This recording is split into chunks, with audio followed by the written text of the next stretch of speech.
खालसा वाहिगुरू जी की फतेह।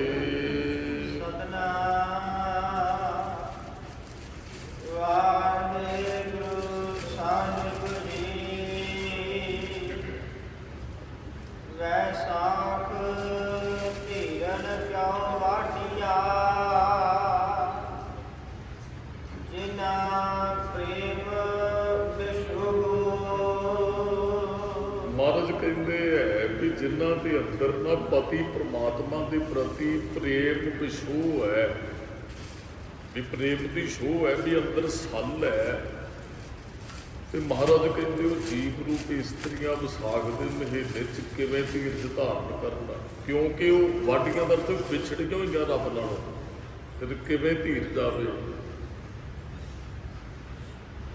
देखो जिस औरत को पता है भी मेरा पति फलाने थां पर रहिंदा है, वो विछड़ी हुई है, फिर इत्थे हार श्रृंगार कोई खाना पीना मैंने नहीं रखता, जो प्यार है अंदर का, फिर तो बचन कहे ना मेड़ मेरी प्रीतमा जियो तुद बिन खरी निमाणी, मैं नैनी नींद ना आवे जियो भावे अन्न ना पानी, पानी अन्न ना भावे मरिए हावे, बिन बिन क्यों सुख पाई है। पिर तो बगैर फिर सुख नहीं है, जे विछोड़े का सल अंदर है, जे नहीं फिर कोई परवाह। मान लो जे दुनियावी तौर पर आप उदाहरण लईए, कई बीबियां के पति चढ़ाई कर जाते हैं तो उन्होंने आस ही खत्म हो जाती भी हुण उन्होंने आना ही नहीं, फिर वो धीरज भी धारण कर लेंदी है भी वो हुण नहीं आएगा। जे पति नाल किसी का प्यार जो विछड़िया तो फिर उन्होंने इस्त्रियां के जीवन च धीरज नहीं। महाराज इत्थे ही तो गल कहते असीं जीव रूपी इस्त्रियां रब नालों विछड़ियां, किसी के अंदर प्रेम का सल होवे तो फिर दसो धीरज उन्होंने किवें है। वैसे तो असीं सारे विछड़े हैं, तड़फ कोई नहीं साडे अंदर, मिलण की इच्छा कोई नहीं है, फिर तो धीरज भी है भी असीं उहनूं मिलना है। जे प्यार ही नहीं है रब प्रति तो फिर तो धीरज है, फिर तो झूरदियां ही नहीं हो। पर जिन्हां दे अंदर पति परमात्मा नूं मिलण की तांग है, इच्छा है, वो बेनती करदी है दर्शन प्यासी दिन रात चितवों आन दिन नीत, खोल कपट गुर मिलिया नानक हार संग मीत। फिर उन्होंने धीरज नहीं जो पैंदा, सच जाणो एक एक दिन वड के खांदे उन्होंने, दिन भी लंबा हो जाता है जो किसी की वेट होती है रब नूं मिलण की जे इच्छा है तो गुरमुखो ये संसार च रहिंदियां जो कुछ असी करते हैं ये सारी चीज़ वो फिर वो सुख नहीं देती है। आप जी इंतजार करना वैसे बड़ा औखा होंदा है, किसी के इंतजार चों बहुते मैंने नहीं रखता तुहानूं चंगियां सहूलतां भी इत्थे मिलन, फिर तो मिलण की इच्छा होती है, वो तड़फ अंदर होंदी भी उन्होंने प्यारे पति परमात्मा नूं मिलना है। तो महाराज यही तो गल कहते विसाख धीरन क्यों वाढियां, विसाख के महीने चो जीव रूपी इस्त्रियां भाई किवें धीरज करना, क्यों वाटियां जिहड़ियां रब नालों प्रभु परमात्मा नालों विछड़ियां, जिन्ना प्रेम विशोह, जिन्हां दे अंदर प्रेम का विशोह शोह है प्रेम की। वैसे मिलिया ही उन्होंने जाता जिहदे नाल प्रेम होवे, जे प्रेम नहीं फिर मिलन भी नहीं है। आप किसी रिश्तेदार नाल प्यार करते हैं तो बंदा आने बहाने जाता है, मिलने वास्ते जाता है। माँ अपने बच्चे नाल प्यार करती, वो अपने बच्चे वो अपनी कुकल च ही बिठाना चाहती, वो मिलना चाहती, तड़प है। जिथे प्रेम है उत्थे तड़फ भी है मिलती, जे प्रेम नहीं है फिर तड़फ भी नहीं है। तो जिदन साडे अंदर रब नूं मिलण की इच्छा जाग पई ना तो गुरमुख प्यार असल दे विच ना तड़फ भी उदण ही लगनी है। जिदन इच्छा जागी, साडे अंदर इच्छा नहीं है रब नूं मिलण दी तां सानूं परवाह भी कोई नहीं है। पर महाराज कहते जिहड़ियां जीव रूपी इस्त्रियां मिलणियां चाहुंदियां इस महीने च भाई उन्होंने फिर धीरज नहीं आउंदा है।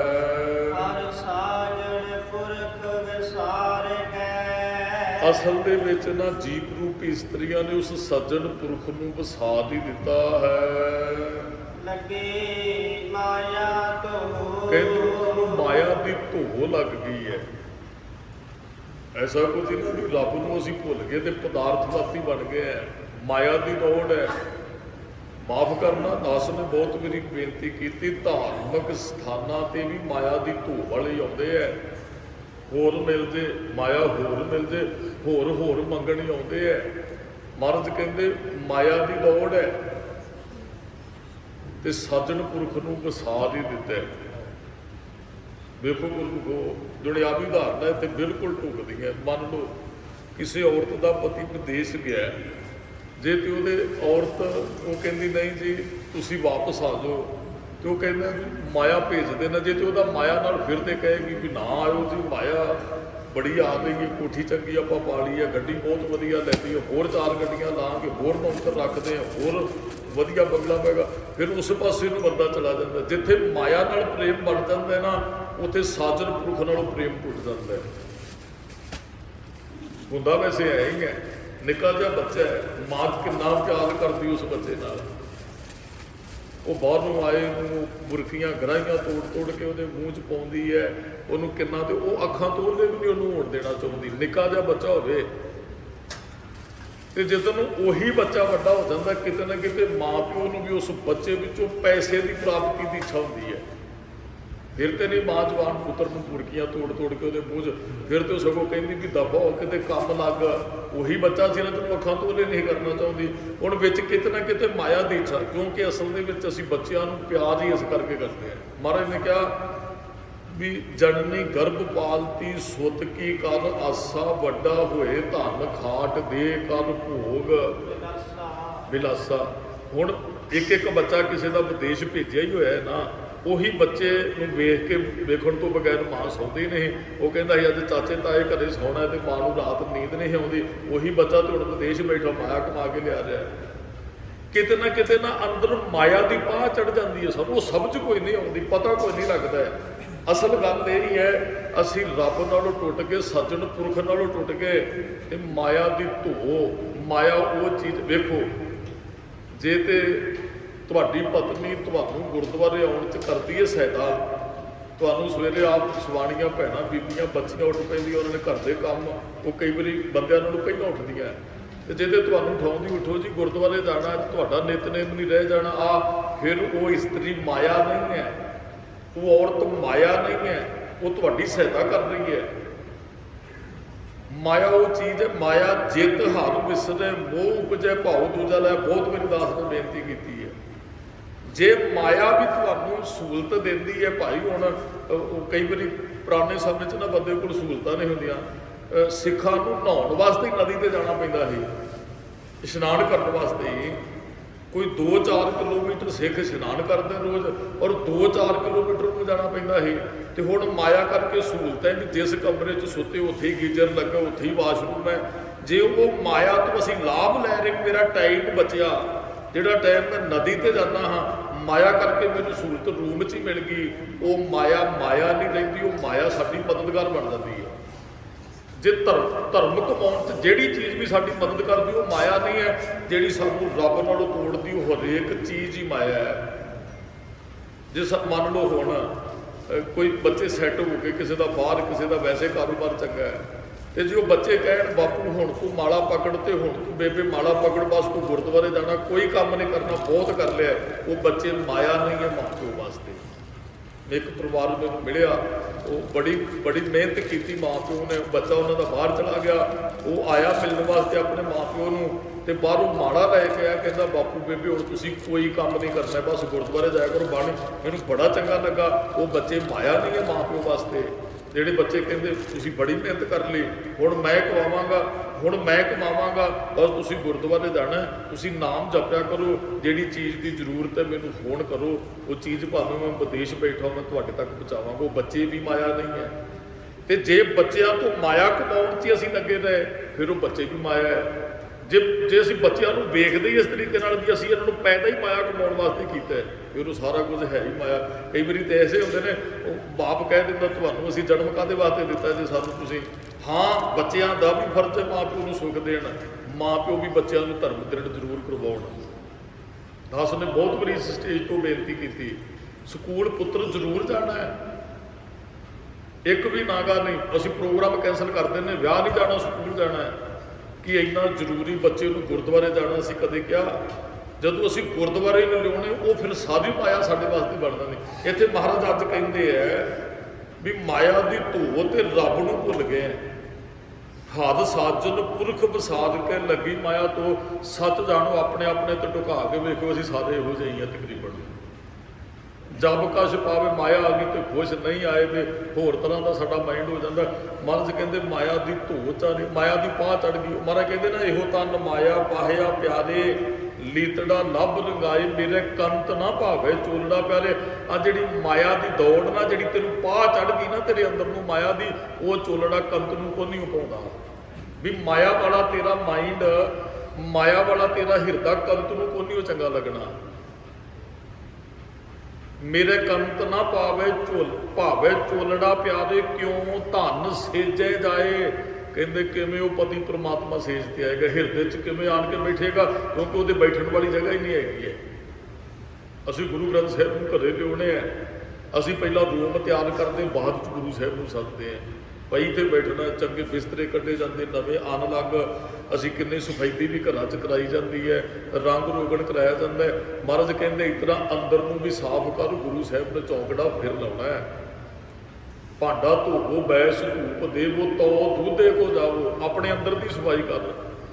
ਅੰਦਰ ਜੇ ਮਾਇਆ ਦੀ ਪਾਤ ਫਿਰ ਗੁਰੂ ਸਾਹਿਬ ਦੇ ਬੈਠਣ ਦਾ ਉਹ ਸਥਾਨ ਨਹੀਂ ਹੈ, ਉਹ ਰੱਬ ਦੇ ਬੈਠਣ ਦਾ ਸਥਾਨ ਨਹੀਂ। ਮਹਾਰਾਜ ਕਹਿੰਦੇ ਅਸੀਂ ਸਾਜਨ ਪੁਰਖ ਨੂੰ ਵਸਾਦ ਕੇ ਮਾਇਆ ਦੀ ਦੌੜ ਪਿੱਛੇ ਲੱਗ ਗਏ, ਮਾਇਆ ਦੀ ਪਾਹ ਸਾਡੀ ਸੁਰਤ ਨੂੰ ਚੜ੍ਹ ਗਈ।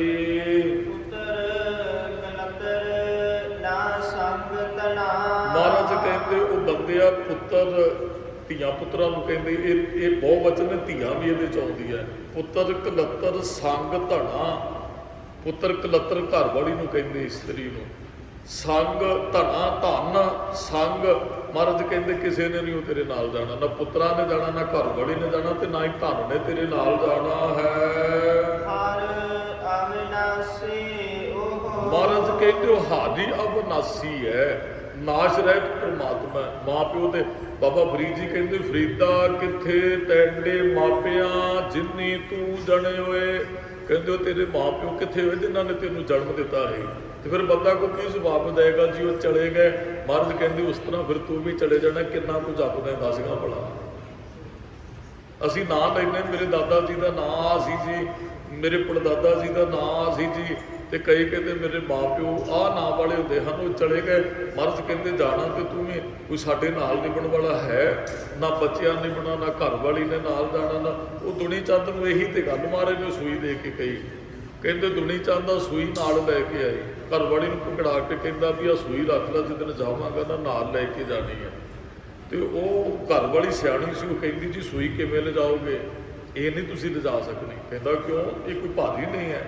ਕਹਿੰਦੀ ਜੀ ਦੱਸੋ ਸਰੀਰ ਹੀ ਨੇ ਨਾਲ ਜਾਣਾ, ਸੂਈ ਕਿਵੇਂ ਚੁੱਕੋਗੇ। ਉਹ ਕਮਾਲ ਦੀ ਗੱਲ ਹੈ, ਬੰਦਾ ਇੰਨਾ ਕਿ ਮਾਇਆ ਦੇ ਪਿੱਛੇ ਭੱਜਦਾ ਵੀ ਉਹਨੂੰ ਆਹ ਚੀਜ਼ਾਂ ਭੁੱਲ ਹੀ ਜਾਂਦੀਆਂ।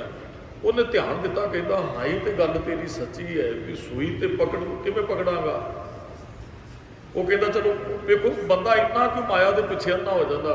ਉਹ ਕਹਿੰਦਾ ਚਲੋ ਕੋਈ ਨਹੀਂ ਵੀ ਜਿਹੜਾ ਮੇਰੇ ਨਾਲ ਜਾਏਗਾ ਉਹ ਤੁਸੀਂ ਨਾਲ ਜਾਣਾ ਤੁਸੀਂ। ਉਹ ਕਹਿੰਦੀ ਮੈਂ ਤੁਹਾਡੇ ਨਾਲ ਥੋੜੀ ਜਾਣਾ। ਘਰ ਵਾਲੇ ਕੀ ਪਤਾ ਤੁਸੀਂ ਪਹਿਲਾਂ ਚਲੇ ਜਾਣਾ ਕਿ ਮੈਂ ਪਹਿਲਾਂ ਚਲੇ ਜਾਣਾ, ਆਪਾਂ ਇਕੱਠੇ ਥੋੜੀ ਜਾਣਾ। ਉਹ ਸਮਝ ਆ ਗਈ, ਕਹਿੰਦਾ ਅੱਛਾ। ਕਹਿੰਦਾ ਫਿਰ ਕੋਈ ਨੌਕਰ ਚਾਕਰ, ਕਹਿੰਦੀ ਕਿਸੇ ਨੌਕਰ ਚਾਕਰ ਨੇ ਨਹੀਂ ਜੇ ਨਾਲ ਜਾਣਾ। ਮਹਾਰਾਜ ਨੇ ਆਸਾ ਕੀ ਵਾਰ 'ਚ ਬਚਨ ਕਹੇ ਕੱਪੜ ਰੂਪ ਸੁਹਾਵਣਾ, ਸਰੀਰ ਰੂਪੀ ਸੋਹਣਾ ਕੱਪੜਾ ਛੱਡ ਦੁਨੀਆ ਅੰਦਰ ਜਾਵਣਾ। ਮਾਂ ਪਿਓ ਧੀਆਂ ਪੁੱਤਰਾਂ ਧਨ ਦੀ ਗੱਲ ਦੂਰ ਹੈ। ਮਹਾਰਾਜ ਕਹਿੰਦੇ ਜਿਹੜਾ ਤੇਰਾ ਆਪਣਾ ਸਰੀਰ ਹੈ ਨਾ ਇਹ ਵੀ ਕੋਈ ਇੱਥੇ ਹੀ ਛੱਡ ਜਾਣਾ ਸੰਸਾਰ ਦੇ ਅੰਦਰ। ਲੈ ਕੇ ਆਏ ਇਹ ਸਰੀਰ, ਨਾਲ ਜਾਣਾ ਕੋਈ ਨਹੀਂ ਹੈ। ਮਹਾਰਾਜ ਨੇ ਨਾ ਕੋਈ ਚੀਜ਼ ਤੁਸੀਂ ਦੁਕਾਨ ਤੇ ਜਾਂਦੇ ਹੋ, ਉਹ ਦੁਕਾਨ ਵਾਲਾ ਤੁਹਾਨੂੰ ਕਿਸੇ ਥੈਲੀ 'ਚ ਚੀਜ਼ ਪਾ ਕੇ ਦਿੰਦਾ, ਉਹ ਥੈਲੀ ਲੈ ਕੇ ਆਏ ਹੈ, ਪਰ ਤੁਸੀਂ ਸੌਦਾ ਲੈਣ ਜਾਂਦੇ ਹੋ ਥੈਲੀ ਘਰੋਂ ਥੋੜੀ ਲੈ ਕੇ ਜਾਂਦੇ ਹੋ, ਦੁਕਾਨਦਾਰ ਦਿੰਦਾ ਹੈ। ਅਸੀਂ ਸਰੀਰ ਲੈ ਕੇ ਆਏ ਹੈ, ਸਰੀਰ ਸਾਡੇ ਨਾਲ ਕੋਈ ਨਹੀਂ ਦੇ ਜਾਣਾ। ਸਰੀਰ 'ਚ ਆਤਮਾ ਪਾ ਕੇ ਰੱਬ ਨੇ ਭੇਜੀ ਹੈ। ਪਰ ਮਹਾਰਾਜ ਕਹਿੰਦੇ ਕੱਪੜ ਰੂਪ ਸੁਹਾਵਣਾ, ਛੱਡ ਦੁਨੀਆ ਅੰਦਰ ਜਾਵਣਾ। ਮੰਦਾ ਚੰਗਾ ਆਪਣਾ, ਮੰਦਾ ਚੰਗਾ ਸਾਡੇ ਨਾਲ ਜਾਣਾ ਹੈ।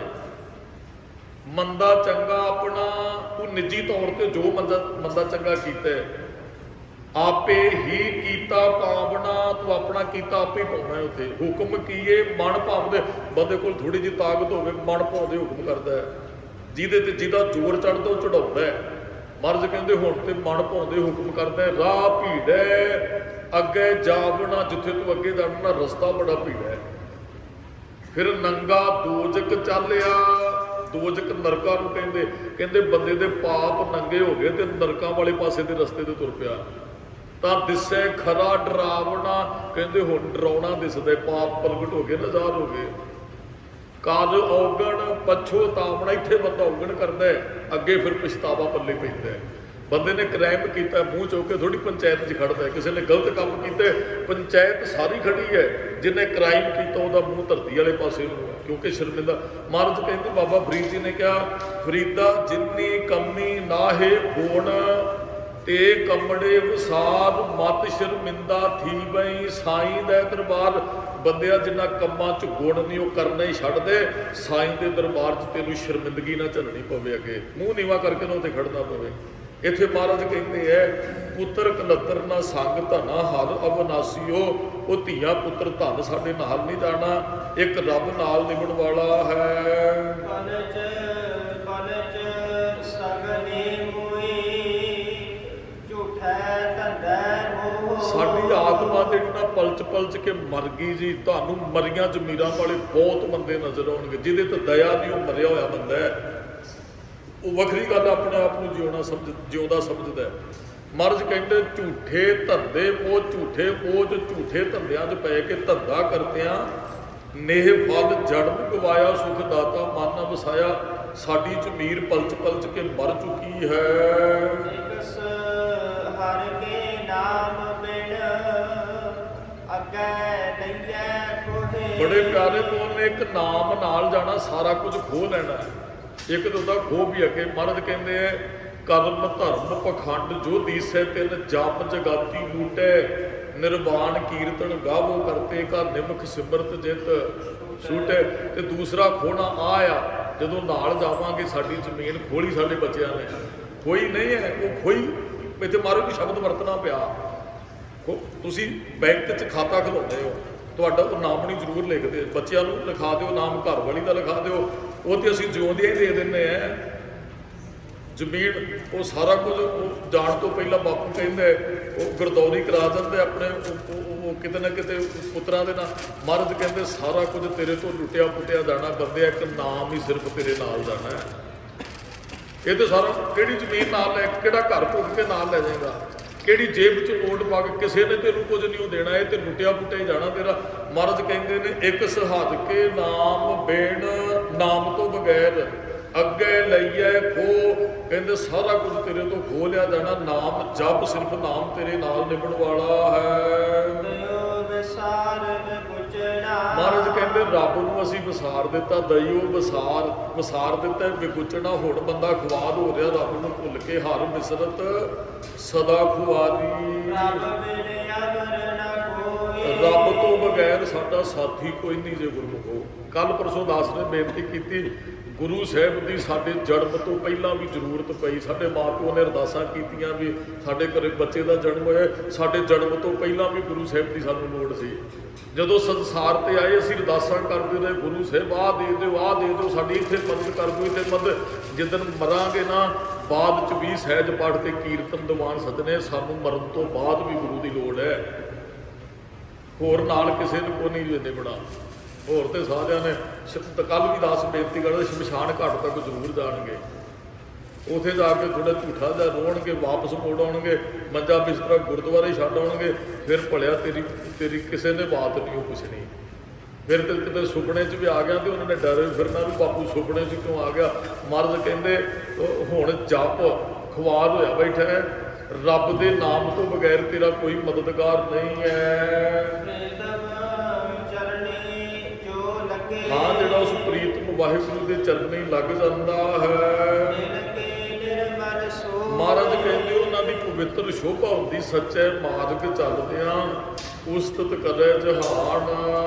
ਨਾਨਕ ਕੇ ਪ੍ਰਭ ਬੇਨਤੀ। ਹਾਂ, ਨਾਨਕ ਦੀ ਇੱਕ ਬੇਨਤੀ ਪ੍ਰਭੂ ਅੱਗੇ ਜੀ, ਪ੍ਰਭ ਮਿਲੋ ਪ੍ਰਾਪਤ ਹੋਏ। ਹੇ ਪ੍ਰਭੂ ਜੀ, ਮਿਲੋ ਪ੍ਰਾਪਤ ਹੋਏ।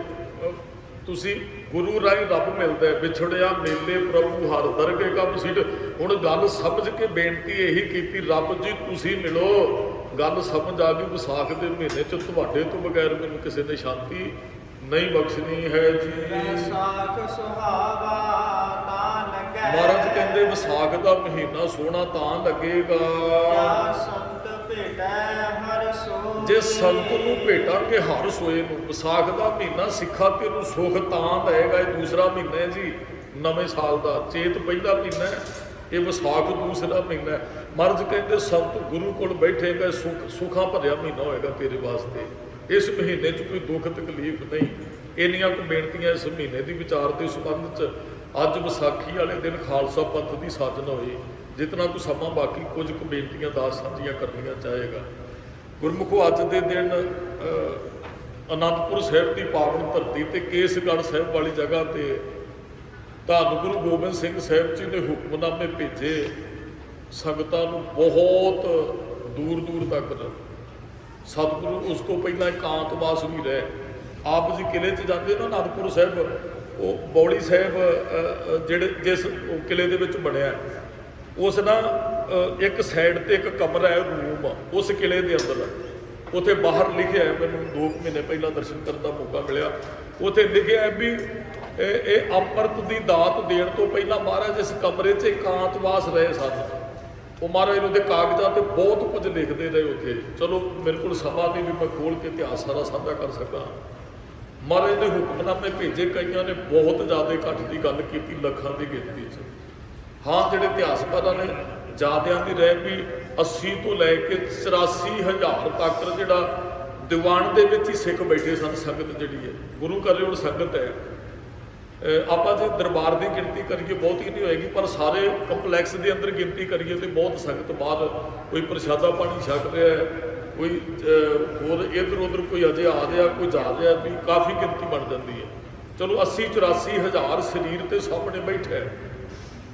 ਆਸਾ ਦੀ ਵਾਰ ਦਾ ਕੀਰਤਨ ਹੋਇਆ, ਸਮਾਪਤੀ ਹੋਈ। ਮਹਾਰਾਜ ਨੇ ਢਾਡੀ ਸਿੰਘ ਲਾਏ ਹੈ, ਉਹਨਾਂ ਨੇ ਬੜੇ ਜੋਸ਼ ਦੇ ਨਾਲ ਵਾਰਾਂ ਗਾਈਆਂ। ਬਹੁਤ ਵੱਡੀ ਗਿਣਤੀ 'ਚ ਉਸ ਸਮੇਂ 80,000 ਦਾ ਇਕੱਠ ਕੋਈ ਮਾੜੀ ਮੋਟੀ ਗੱਲ ਨਹੀਂ ਹੈ। ਹੁਣ ਕਿਸੇ ਦੀਵਾਨ 'ਚ 80,000 ਦਾ ਇਕੱਠ ਹੁੰਦਾ ਹੈ, ਤੁਹਾਨੂੰ ਨਹੀਂ ਜੇ ਮਿਲੇਗਾ। ਗੁਰੂ ਗ੍ਰੰਥ ਸਾਹਿਬ ਜੀ ਦੇ ਉੱਥੇ ਵੀ ਪ੍ਰਕਾਸ਼ ਹੁੰਦੇ ਹੈ। ਉਸ ਸਮੇਂ ਰਸਤੇ ਬਹੁਤ ਭਿਆਨਕ ਸਨ ਜਿੱਥੋਂ ਸੰਗਤਾਂ ਆਈਆਂ। 1100 ਕਿਲੋਮੀਟਰ ਤੋਂ ਆ 5 ਪਿਆਰਿਆਂ ਦੇ ਵਿੱਚੋਂ ਜੇ ਤੁਸੀਂ ਕਿੱਥੋਂ ਕਿੱਥੋਂ ਆਏ ਸੀ, ਤੁਸੀਂ ਕਿਲੋਮੀਟਰਾਂ ਦੀ ਗਿਣਤੀ ਨਹੀਂ ਜੇ ਕਰ ਸਕਦੇ, ਜਿਨ੍ਹਾਂ ਨੇ ਆਣ ਕੇ ਸੀਸ ਭੇਟਾ ਕੀਤੇ। ਭਾਵ ਕਿ ਬਹੁਤ ਦੂਰ ਦੂਰ ਤੋਂ ਹਜ਼ਾਰਾਂ ਕੋਹ ਦੀ ਦੂਰੀ ਤੋਂ ਸੰਗਤਾਂ ਪੈਦਲ ਚੱਲ ਕੇ ਆਈਆਂ ਮਹਾਰਾਜ ਦਾ ਹੁਕਮਨਾਮੇ ਸੁਣ ਕੇ, ਪੜ੍ਹ ਕੇ ਜਾਂ ਸਿਹੜਿਆ ਮਹਾਰਾਜ ਦਾ ਮਿਲਿਆ ਦਿਨਾਂ। ਬਹੁਤ ਵੱਡੀ ਗਿਣਤੀ 'ਚ ਸੰਗਤਾਂ ਪਹੁੰਚੀਆਂ। ਮਹਾਰਾਜ ਸਟੇਜ ਤੇ ਆਉਂਦੇ ਹੈ ਜੀ। ਮਹਾਰਾਜ ਨੇ ਅੱਜ ਉਹ ਆਪਣੇ ਸਰੀਰ ਤੇ ਵਸਤਰ ਸਜਾਏ ਜਿਹੜੇ ਮਹਾਰਾਜ ਜੰਗ ਯੁੱਧ ਦੇ ਵਿੱਚ ਸਜਾਉਂਦੇ ਸਨ। ਮੈਦਾਨ 'ਚ ਉਤਰਨ ਲੱਗਿਆ ਸਤਿਗੁਰੂ ਜੀ ਸਟੇਜ ਦੇ ਉੱਪਰ ਆਉਂਦੇ, ਬਹੁਤ ਵੱਡਾ ਇਕੱਠ ਹੈ ਤੇ ਮਹਾਰਾਜ ਦੇ ਹੱਥ 'ਚ ਇੱਕ ਨੰਗੀ ਸ੍ਰੀ ਸਾਹਿਬ ਹੈ ਤੇ ਮਹਾਰਾਜ ਸਟੇਜ ਤੇ ਆਣ ਕੇ ਖੜ ਜਾਂਦੇ। ਸਵੇਰ ਦੇ ਦੀਵਾਨਾਂ ਦੀ ਸਮਾਪਤੀ ਹੋਈ, ਸਤਿਗੁਰਾਂ ਨੇ ਸ੍ਰੀ ਸਾਹਿਬ ਆਪਣੇ ਹੱਥ 'ਚ ਪਕੜੀ ਹੈ। ਮਹਾਰਾਜ ਨੇ ਬਚਨ ਕਹੇ, ਸ਼ਸਤਰਾਂ ਦੀਆਂ, ਘੋੜਿਆਂ ਦੀਆਂ, ਵਸਤਰਾਂ ਦੀਆਂ, ਅਨਾਜ ਦੀਆਂ, ਧਨ ਦੀਆਂ ਭਟਾਵਾਂ ਲਿਆਉਣ ਵਾਲਿਓ, ਅੱਜ ਗੁਰੂ ਗੋਬਿੰਦ ਸਿੰਘ ਸਾਹਿਬ ਨੂੰ ਇੱਕ ਸਿਰ ਦੀ ਜ਼ਰੂਰਤ ਹੈ। ਕਮਾਲ ਦੀ ਗੱਲ, ਕਿਸੇ ਨੇ ਸੋਚਿਆ ਹੀ ਨਹੀਂ ਸੀ ਮਹਾਰਾਜ। ਕਿਉਂਕਿ ਜਦੋਂ ਹੁਕਮਨਾਮੇ ਲਿਖੇ ਸੀ ਨਾ, ਤੇ ਮਹਾਰਾਜ ਨੇ ਹੁਕਮਨਾਮਿਆਂ 'ਚ ਲਿਖਿਆ ਸੀ, ਖਾਲਸਾ ਜੀ ਵੱਡੀ ਗਿਣਤੀ 'ਚ ਸੰਗਤ ਜੀ ਪਹੁੰਚੇ ਹੋ, ਤੁਹਾਨੂੰ ਐਗਤੀ ਬਹੁਤ ਕੀਮਤੀ ਚੀਜ਼ ਦੇ ਕੇ ਭੇਜਣਾ ਹੈ। ਤੇ ਸੰਗਤ ਐਸੇ ਚਾਅ ਨਾਲ ਹੀ ਗਈਆਂ ਸੀ। ਪਤਾ ਨਹੀਂ ਮਹਾਰਾਜ ਨੇ ਹੁਕਮਨਾਮੇ 'ਚ ਜਿਹੜੀ ਕੀਮਤੀ ਚੀਜ਼ ਕਹੀ ਹੈ, ਉਹ ਕਿਹੜੀ ਕੀਮਤੀ ਚੀਜ਼ ਸਾਡੀ ਝੋਲੀ 'ਚ ਪਾ ਕੇ ਭੇਜਣਗੇ। ਜਦੋਂ ਮਹਾਰਾਜ ਨੇ ਸ੍ਰੀ ਸਾਹਿਬ ਕੱਢ ਕੇ ਆਵਾਜ਼ ਦਿੱਤੀ, ਭਾਈ ਹੈ ਕੋਈ ਸਿੱਖ ਦਾ ਬੇਟਾ ਸੀਸ ਕਰੇ ਭੇਟਾ, ਵੀ ਕੋਈ ਸਿੱਖ ਦਾ ਪੁੱਤਰ ਹੋਵੇ ਸਾਨੂੰ ਸੀਸ ਭੇਟਾ ਕਰੇ। ਸਾਰੇ ਸਨਾਟਾ ਛਾ ਗਿਆ। ਮਹਾਰਾਜ ਨੇ ਅਸੀਂ ਤੇ ਘੋੜਿਆਂ, ਸ਼ਸਤਰਾਂ ਦੀਆਂ, ਵਸਤਰਾਂ ਦੀ, ਅਨਾਜ ਦੀ, ਧਨ ਦੀ ਭੇਟਾ ਦੇਣ ਵਾਲੇ ਮਹਾਰਾਜ ਅੱਜ ਸੀਸ ਮੰਗਦੇ ਹੈ। ਮਹਾਰਾਜ ਦੂਸਰੀ ਵਾਰ ਫਿਰ ਗਰਜ ਕੇ ਬੋਲਦੇ ਹੈ, ਕਹਿੰਦੇ ਭਾਈ ਬਹੁ ਗਿਣਤੀ 'ਚ ਬੈਠੇ ਹੋ, ਹੈ ਕੋਈ ਆਪਣਾ ਸੀਸ ਆ ਕੇ ਗੁਰੂ ਸਾਹਿਬ ਨੂੰ ਭੇਟਾ ਕਰੇ। ਤੀਸਰੀ ਵਾਰੀ ਜਦੋਂ ਮਹਾਰਾਜ ਨੇ ਕਿਹਾ, ਭਾਈ ਦਇਆ ਰਾਮ ਜੀ ਉੱਠੇ ਹੈ, ਦੌੜ ਕੇ ਸੰਗਤ 'ਚੋਂ ਅੱਗੇ ਆਏ। ਮਹਾਰਾਜ ਕਹਿੰਦੇ ਹਾਂ ਵੀ, ਕਹਿੰਦਾ ਮਹਾਰਾਜ ਆਪਣਾ ਸੀਸ ਭੇਟਾ ਕਰਦਾ ਹੈ। ਭਾਈ ਦਇਆ ਨੇ ਕਿਹਾ, ਮਹਾਰਾਜ ਕਹਿੰਦੇ ਕਿੱਥੋਂ ਆਏ ਆ? ਕਹਿੰਦਾ ਜੀ ਲਾਹੌਰ ਤੋਂ। ਮਹਾਰਾਜ ਹੱਸ ਪਏ, ਕਹਿੰਦੇ ਲਓ ਜੀ ਲਾਹੌਰ 'ਚ ਵੀ ਦਇਆ ਪੈਦਾ ਹੋ ਗਈ। ਮਹਾਰਾਜ ਨੇ ਬਚਨ ਕਹੇ, ਕਿਉਂਕਿ ਇਹ ਲਾਹੌਰ ਹੈ ਜਿੱਥੇ ਬਹੁਤ ਸਿੱਖਾਂ ਨਾਲ ਜੁੜਮ ਹੁੰਦਾ ਰਿਹਾ ਸੀ। ਇਤਿਹਾਸਕ ਦੇ ਚਲੋ ਗੁਰੂ ਅਰਜਨ ਸਾਹਿਬ ਜੀ ਨੂੰ ਇਸੇ ਲਾਹੌਰ 'ਚ ਹੀ ਸ਼ਹੀਦ ਕੀਤਾ ਗਿਆ। ਮੀਰ ਮਨੂੰ ਦੀ ਜੇਲ੍ਹ 'ਚ ਨਿੱਕੇ ਨਿੱਕੇ ਬੱਚਿਆਂ ਦੇ ਟੋਟੇ ਲਾਹੌਰ 'ਚ ਕੀਤੇ ਗਏ। ਬਹੁਤ ਕੁਝ ਮੈਂ ਇਸ ਪਾਸੇ ਨਹੀਂ ਜਾਣਾ ਕਿਉਂਕਿ ਸਮਾਂ ਬਿਲਕੁਲ ਸੀਮਤ ਹੈ। ਮਹਾਰਾਜ ਨੇ ਕਿਸੇ ਸਮੇਂ ਕਿਹਾ ਸੀ ਲਾਹੌਰ ਸ਼ਹਿਰ ਯਹਿਰ ਕਹਿਰ ਸਵਾ ਪਹਿਰ। ਮਹਾਰਾਜ ਕਹਿੰਦੇ ਲਾਹੌਰ ਨਹੀਂ ਜਾਣਾ, ਸਵਾ ਪਹਿਰ ਰਾਤ ਰਹਿੰਦੇ ਇੱਥੇ, ਪਾਪ ਹੋਣਾ ਜੁੜਮ ਹੋਣਾ ਸ਼ੁਰੂ ਹੋ ਜਾਂਦਾ ਹੈ। ਮਹਾਰਾਜ ਹੱਸ ਪਏ, ਕਹਿੰਦੇ ਸ਼ੁਕਰ ਹੈ ਲਾਹੌਰ 'ਚ ਵੀ ਦਇਆ ਪੈਦਾ ਹੋ ਗਈ। ਮਹਾਰਾਜ ਨੇ ਕਿਹਾ ਕੋਈ ਮਜਬੂਰੀ 'ਚ ਤੇ ਨਹੀਂ ਆਇਆ? ਮਹਾਰਾਜ ਕਹਿੰਦੇ ਸੀਸ ਲੈਣਾ ਹੈ। ਉਹ ਕਹਿੰਦਾ ਜੀ ਮਹਾਰਾਜ ਕੋਈ ਮਜਬੂਰੀ ਨੇ। ਮਹਾਰਾਜ ਮੈਨੂੰ ਮਾਫ ਕਰਿਓ, ਤੁਹਾਨੂੰ 3 ਵਾਰੀ ਸੀਸ ਮੰਗਣਾ ਪਿਆ, ਮੈਨੂੰ ਚਾਹੀਦਾ ਸੀ ਪਹਿਲੀ ਵਾਰੀ ਮੈਂ ਦੌੜ ਕੇ ਆਉਂਦਾ। ਤੇ ਮਹਾਰਾਜ ਬਾਹ ਤੋਂ ਫੜਦੇ ਨੇ, ਧੂ ਕੇ ਤੰਬੂ 'ਚ ਲੈ ਜਾਂਦੇ ਐ। ਟੱਕ ਦੀ ਆਵਾਜ਼ ਆਉਂਦੀ ਹੈ, ਖੂਨ ਦੀਆਂ ਘਰਾਲਾਂ ਤੰਬੂ 'ਚੋਂ ਬਾਹਰ ਨਿਕਲਦੀਆਂ। ਮਹਾਰਾਜ ਦੁਬਾਰਾ ਸ੍ਰੀ ਸਾਹਿਬ ਨਾਲ ਖੂਨ ਲੱਗਾ। ਮਹਾਰਾਜ ਫਿਰ ਸਟੇਜ ਤੇ ਆ ਜਾਂਦੇ ਐ। ਸਾਰਿਆਂ ਦੇ ਕਮਜ਼ੋਰ ਦਿਲ ਵਾਲੇ ਤੇ ਉਹ ਮੇਰੇ ਵਰਗੇ ਉਹਨਾਂ ਦੇ ਦਿਲ ਧੜਕ ਉੱਠੇ, ਕਹਿੰਦੇ ਕਿ ਮਹਾਰਾਜ ਨੇ ਸੱਚਮੁੱਚ ਹੀ ਸਿਰ ਕੱਢ ਦਿੱਤਾ ਹੈ। ਹੁਣ ਦੂਸਰੀ ਵਾਰੀ ਫਿਰ ਮਹਾਰਾਜ ਸਟੇਜ ਤੇ ਆਣ ਕੇ ਕਹਿੰਦੇ ਭਾਈ ਇੱਕ ਸੀਸ ਦੀ ਹੋਰ ਜ਼ਰੂਰਤ ਹੈ। ਗੁਰਮੁਖ ਪਿਆਰੋ ਪਹਿਲੀ ਵਾਰੀ ਭਾਈ ਦਇਆ ਸਿੰਘ ਜੀ ਗਏ, ਚਲੋ ਕਿਤੇ ਨਾ ਕਿਤੇ ਉਹਨਾਂ ਦੇ ਮਨ 'ਚ ਦੂਸਰੀ ਵਾਰੀ ਸੀਸ ਦੇਣਾ ਬੜਾ ਮੁਸ਼ਕਿਲ ਸੀ। ਪਹਿਲੀ ਵਾਰੀ ਤੇ ਚਲੋ ਐ ਹੋ ਸਕਦਾ ਦਇਆ ਸਿੰਘ ਨੂੰ ਮਹਾਰਾਜ ਵੈਸੇ ਹੀ ਕਹਿ ਰਹੇ ਹੋਣ, ਤੇ ਚਲੋ ਫਿਰ ਉਹਨਾਂ ਨੇ ਦਿੱਤਾ ਵੀ, ਕਿਉਂਕਿ ਸਿੱਖਾਂ ਨੇ 239 ਸਾਲ 'ਚ ਪੜ੍ਹਿਆ ਇਹ ਸੀ, ਜੋ ਤੋ ਪ੍ਰੇਮ ਖੇਲਣ ਕਾ ਚਾਓ, ਸਿਰ ਧਰ ਤਲੀ ਗੜੀ ਮੇਰੀ ਆਓ, ਇਤ ਮਾਰਗ ਪੈਰ ਧੀਜੈ ਸਿਰ ਦੀਜੈ, ਕਾਣ ਨਾ ਕੀਜੈ। ਸਿਰ ਦੇਣ ਲੱਗਿਆ ਕਾਨ ਨਹੀਂ ਕਰਨੀ ਹੈ। ਸਿੱਖ ਤੇ ਗਾਉਂਦੇ ਨੇ, ਜਿਸ ਪਿਆਰੇ ਸਿਉ ਨੇਹ ਤਿਸ ਆਗੇ ਮਰ ਚੱਲੀਐ, ਧ੍ਰਿਗ ਜੀਵਨ ਸੰਸਾਰ ਤਾਕੇ ਪਾਛੇ ਜੀਵਨਾ। ਤੇ ਦੂਸਰੇ ਪਾਸਿਓਂ ਭਗਤ ਜੀ ਇਹ ਵੀ ਬਚਨ ਕਰਦੇ, ਕਬੀਰ ਕਸੌਟੀ ਰਾਮ ਕੀ, ਝੂਠਾ ਟਿਕੇ ਨਾ ਕੋਏ।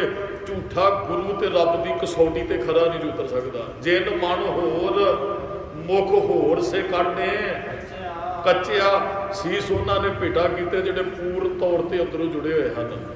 ਮਹਾਰਾਜ ਦੂਸਰੀ ਵਾਰੀ ਕਹਿੰਦੇ ਸੀਸ ਚਾਹੀਦਾ। ਭਾਈ ਧਰਮ ਸਿੰਘ ਜੀ ਉੱਠੇ ਹੈ।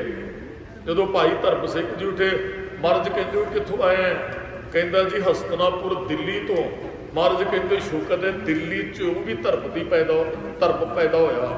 ਇਹ ਦਿੱਲੀ ਉਹ ਹੈ ਜਿੱਥੇ ਗੁਰੂ ਤੇਗ ਬਹਾਦਰ ਸਾਹਿਬ ਤੋਂ ਪਹਿਲਾਂ 3 ਸਿੱਖਾਂ ਨੂੰ ਕੋਹ ਕੇ ਸ਼ਹੀਦ ਕਰ ਦਿੱਤਾ ਜਾਂਦਾ ਹੈ। ਫਿਰ ਮਹਾਰਾਜ ਦਾ ਸੀਸ ਧੜਤਾ ਨੂੰ ਅਲੱਗ ਕੀਤਾ ਜਾਂਦਾ ਹੈ। ਮਹਾਰਾਜ ਕਹਿੰਦੇ ਚੰਗੀ ਗੱਲ ਹੈ, ਤੇਰਾ ਨਾਮ ਕੀ? ਕਹਿੰਦਾ ਜੀ ਧਰਮਚੰਦ। ਮਹਾਰਾਜ ਕਹਿੰਦੇ ਐ ਭਲਿਓ ਅਸੀਂ ਧਰਮ ਸਥਾਪਿਤ ਕਰਨਾ ਹੈ, ਉਹਦੇ ਵਿੱਚ ਦਇਆ ਹੋਣੀ ਬੜੀ ਜ਼ਰੂਰੀ ਸੀ। ਅਸੀਂ ਰੋਜ਼ ਬਚਨ ਪੜ੍ਹਦੇ, ਧੌਲ ਧਰਮ ਦਇਆ ਕਾ ਪੂਤ। ਕਹਿੰਦੇ ਜਿਹੜਾ ਧਰਮ ਹੈ ਉਹ ਦਇਆ ਦਾ ਪੁੱਤਰ ਹੈ। ਜਿਹਦੇ ਅੰਦਰ ਗੁਰਮੁਖੋ ਦਇਆ ਨਹੀਂ, ਉਹ ਬੰਦਾ ਧਰਮੀ ਨਹੀਂ ਜੀ ਹੋ ਸਕਦਾ। ਤੁਸੀਂ ਕਿਸੇ ਬੰਦੇ ਦੀ ਪਰਖ ਕਰਨੀ ਹੈ ਧਰਮੀ ਹੈ ਕਿ ਨਹੀਂ, ਜੇ ਉਹਦੇ ਅੰਦਰ ਦਇਆ ਨਹੀਂ ਉਹ ਧਰਮੀ ਨਹੀਂ। ਸਾਡਾ ਧਰਮ ਦਾ ਮਹਾਰਾਜ ਕਹਿੰਦੇ ਤੇ ਬੜੀ ਬਖਸ਼ਿਸ਼ ਵਰਤੀ, ਲਾਹੌਰ ਤੋਂ ਦਇਆ ਆਈ, ਦਿੱਲੀ ਤੋਂ ਧਰਮ। ਮਹਾਰਾਜ ਨੇ ਉਹ ਧਰਮ ਸਿੰਘ ਨੂੰ ਬਾਂਹ ਤੋਂ ਪਕੜਿਆ, ਤੰਬੂ 'ਚ ਲੈ ਜਾਂਦੇ ਹੈ। ਫਿਰ ਟੱਕ ਦੀ ਆਵਾਜ਼ ਆਈ, ਤਾਜ਼ਾ ਖੂਨ ਫਿਰ ਸ੍ਰੀ ਸਾਹਿਬ ਨੂੰ ਲੱਗਾ। ਮਹਾਰਾਜ ਫਿਰ ਸਟੇਜ ਤੇ ਆ ਜਾਂਦੇ। ਮਹਾਰਾਜ ਕਹਿੰਦੇ ਇੱਕ ਸੀਸ ਦੀ ਹੋਰ ਜ਼ਰੂਰਤ ਹੈ। ਫਿਰ ਗੁਰਮੁਖ ਪਿਆਰੋ ਹਿੰਮਤ ਸਿੰਘ ਉੱਠਦਾ, ਕਹਿੰਦਾ ਜੀ ਹਿੰਮਤ ਰਾਏ। ਤੇ ਮਹਾਰਾਜ ਕਹਿੰਦੇ ਕਿੱਥੋਂ ਦਾ ਰਹਿਣ ਵਾਲਾ? ਕਹਿੰਦਾ ਜੀ ਜਗਨਨਾਥਪੁਰੀ। ਮਹਾਰਾਜ ਕਹਿੰਦੇ ਸ਼ੁਕਰ ਹੈ ਉੱਥੋਂ ਵੀ ਇਤਿਹਾਸ ਇੱਥੋਂ ਦਾ ਵੀ ਹੈ। ਮਹਾਰਾਜ ਦੇ ਉੱਥੇ ਚਰਨ ਪਾਏ ਸਨ। ਇੱਥੇ ਇੱਕ ਮੰਦਰ ਹੈ ਸ਼੍ਰੀ ਕ੍ਰਿਸ਼ਨ ਜੀ ਦਾ। ਚਲੋ ਜੀ ਉਹਨੂੰ ਵੀ ਮਹਾਰਾਜ ਲੈ ਕੇ ਗਏ। ਫਿਰ ਸ੍ਰੀ ਸਾਹਿਬ ਦੇ ਟੱਕ ਦੀ ਆਵਾਜ਼ ਆਉਂਦੀ ਹੈ। ਮਹਾਰਾਜ ਕਹਿੰਦੇ ਇੱਕ ਸੀਸ ਹੋਰ ਚਾਹੀਦਾ ਹੈ। ਫਿਰ ਗੁਰਮੁਖ ਪਿਆਰਿਓ ਮੋਹਕਮ ਸਿੰਘ ਜੀ ਆਉਂਦੇ ਹੈ, ਇਹ ਦਵਾਰਕਾ ਤੋਂ ਆਏ। ਮਹਾਰਾਜ ਕਹਿੰਦੇ ਵੀ ਭਲੀ ਗੱਲ ਹੈ। ਮਹਾਰਾਜ ਕਹਿੰਦੇ ਦਇਆ ਚੋਂ ਧਰਮ ਪੈਦਾ ਹੋਇਆ, ਤੇ ਧਰਮੀ ਬੰਦਾ ਹਿੰਮਤੀ ਹੁੰਦਾ ਹੈ। ਤੇ ਮੋਹਕਮ ਦਾ ਅਰਥ ਹੈ ਮੋਹਕਮ ਦ੍ਰਿੜਤਾ ਨੂੰ ਕਹਿੰਦੇ ਆ। ਕਹਿੰਦੇ ਮਨੁੱਖ ਦੇ ਅੰਦਰ ਦ੍ਰਿੜਤਾ ਹੋਏਗੀ, ਹਿੰਮਤ ਆਏਗੀ, ਫਿਰ ਧਰਮੀ ਬਣੇਗਾ, ਫਿਰ ਦਇਆ ਨਾਲ ਉਹ ਭਰਪੂਰ ਹੋਏਗਾ ਅੰਦਰੋਂ। ਮਹਾਰਾਜ ਉਹਨੂੰ ਵੀ ਲੈ ਕੇ ਗਏ। ਇੱਕ ਟੱਕ ਫਿਰ ਚੱਲਿਆ। ਮਹਾਰਾਜ 5ਵੀਂ ਵਾਰ ਸਟੇਜ ਤੇ ਆਉਂਦੇ ਹੈ। ਕਹਿੰਦੇ ਭਾਈ ਇੱਕ ਸੀਸ ਦੀ ਹੋਰ ਜ਼ਰੂਰਤ ਹੈ। ਉਹ ਭਾਈ ਸਾਹਿਬ ਚੰਦ ਜੀ ਉੱਠੇ। ਮਹਾਰਾਜ ਨੇ ਪੁੱਛਿਆ ਕਿੱਥੋਂ ਆਏ ਹੋ? ਕਹਿੰਦੇ ਜੀ ਬਿਦਰ ਤੋਂ। ਮਹਾਰਾਜ ਕਹਿੰਦੇ ਇਹ ਵੀ ਚੰਗੀ ਗੱਲ ਹੈ। ਮਹਾਰਾਜ ਉਹਨੂੰ ਵੀ ਧੂ ਕੇ ਤੰਬੂ 'ਚ ਲੈ ਕੇ ਜਾਂਦੇ ਹੈ।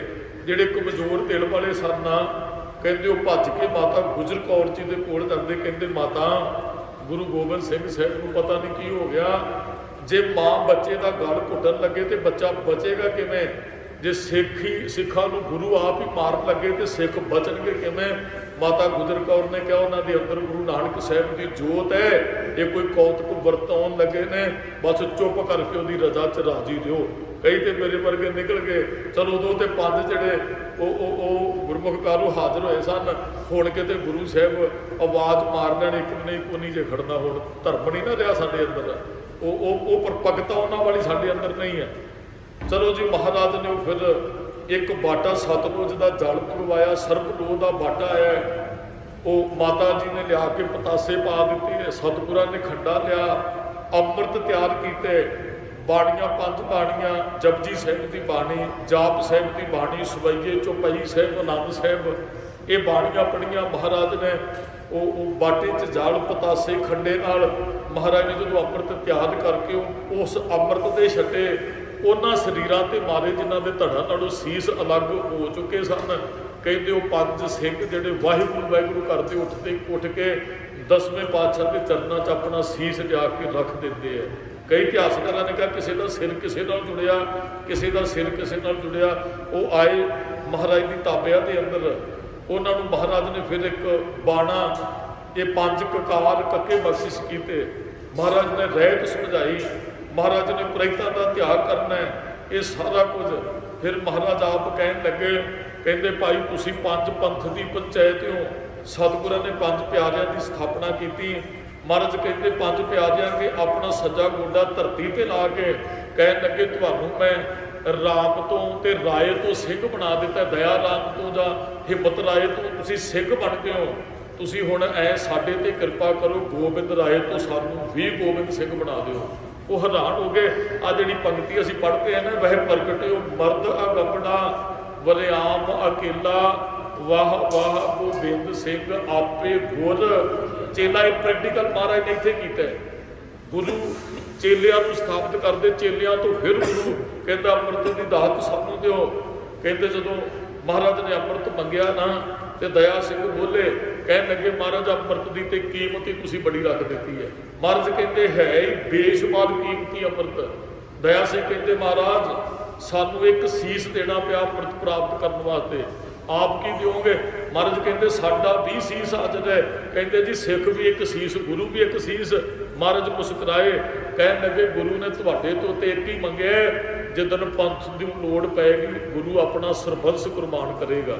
ਧੰਨ ਗੁਰੂ ਗੋਬਿੰਦ ਸਿੰਘ ਸਾਹਿਬ ਨੇ ਬਚਨ ਕਹੇ, ਤੁਹਾਡੇ ਤੋਂ ਗੁਰੂ ਨੇ ਇੱਕ ਮੰਗਿਆ, ਜਿੱਦਾਂ ਲੋੜ ਪਏਗੀ ਇੱਕ ਸੀਸ ਤੇ ਮੈਂ 9 ਸਾਲ ਦੀ ਉਮਰ 'ਚ ਪੰਥ ਨੂੰ ਦੇ ਚੁੱਕਿਆ, ਆਪਣੇ ਬਾਪ ਨੂੰ ਦਿੱਲੀ ਤੋਰ ਕੇ। ਤੇ ਜਿੱਦਣ ਲੋੜ ਮੇਰਾ ਸੀਸ ਵੀ ਪੰਥ ਦੇ ਲੇਖੇ, ਮੇਰੇ ਬੱਚੇ ਵੀ ਪੰਥ ਲਈ ਕੁਰਬਾਨ ਹੋਣਗੇ।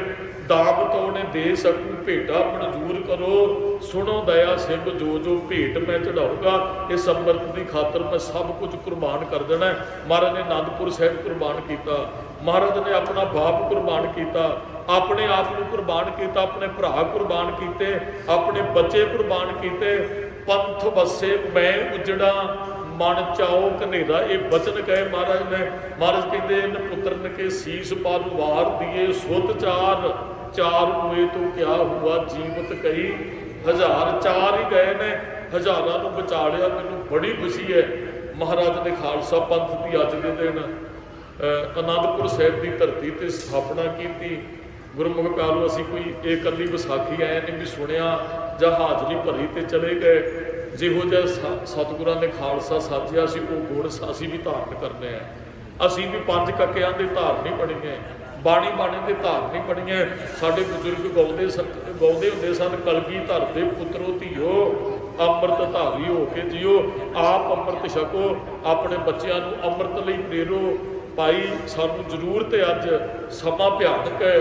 ਜੇ ਬੱਚੇ ਇੱਧਰ ਜੁੜ ਗਏ, ਇਸ ਤੋਂ ਵੱਡੀ ਜਾਇਦਾਦ ਸਾਡੀ ਅਸਲੀ ਜਾਇਦਾਦ ਅੰਮ੍ਰਿਤ ਹੈ, ਉਹ ਗੁਰੂ ਤੋਂ ਮਿਲਦਾ। ਵੈਸੇ 5 ਅੰਮ੍ਰਿਤ ਨੇ, ਦਾਸ ਨੇ ਬਹੁਤ ਮੇਰੀ ਬੇਨਤੀ ਕੀਤੀ, ਬਾਣੀ ਵੀ ਅੰਮ੍ਰਿਤ ਹੈ, ਨਾਮ ਅੰਮ੍ਰਿਤ ਹੈ, ਦੇਹੀ ਵਿੱਚ ਅੰਮ੍ਰਿਤ ਹੈ, ਖੰਡੇ ਦੀ ਪੌਲ ਅੰਮ੍ਰਿਤ ਹੈ ਤੇ ਚਰਨ ਪੌੜ ਅੰਮ੍ਰਿਤ ਹੈ।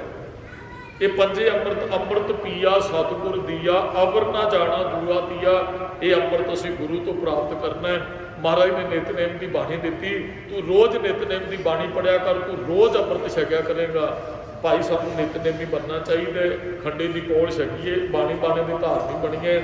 ਸਮੁੱਚੇ ਪੰਥ ਨੂੰ ਖਾਲਸਾ ਪੰਥ ਸਾਧਨਾ ਦਿਵਸ ਦੀਆਂ ਬਹੁਤ ਬਹੁਤ ਵਧਾਈਆਂ ਜੀ।